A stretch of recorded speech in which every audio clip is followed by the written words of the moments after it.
Coming back to the facts now, the findings of the report and why it's can be considered a flawed analysis. Now, countries were judged on 7 parameters. The respondents who were consulted were asked which 5 nations in the world they thought were the most dangerous for women. Afghanistan comes second on the list. It fared the worst in 4 of the 7 questions, but there are no numbers to back that claim.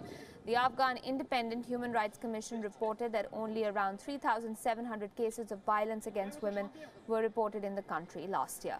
Experts have slammed the report. They call it incomplete because a proper mechanism to record crime doesn't exist in that country.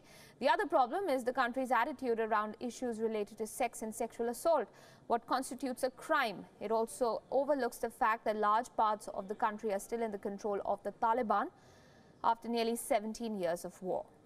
Reporting from the rebel-held areas is sparse, and there is no hard facts around the treatment of women in the region either. Syria comes a close third on the Reuters list. As with Afghanistan, there's no mention of figures of violence against women in Syria in the report.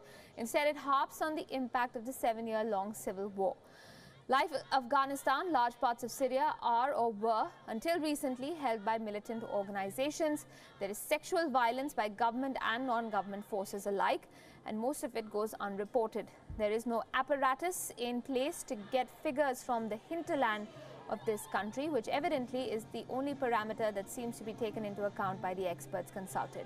Even Pakistan comes after India in the report. Over 10,000 cases of gender-based violence were reported across Pakistan in the year 2014.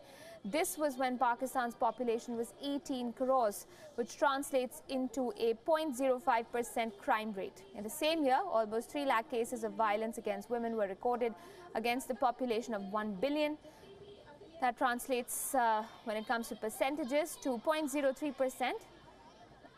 Now, let's take a look at the population crime ratio, and you'll know why this report should be taken with a sack of salt.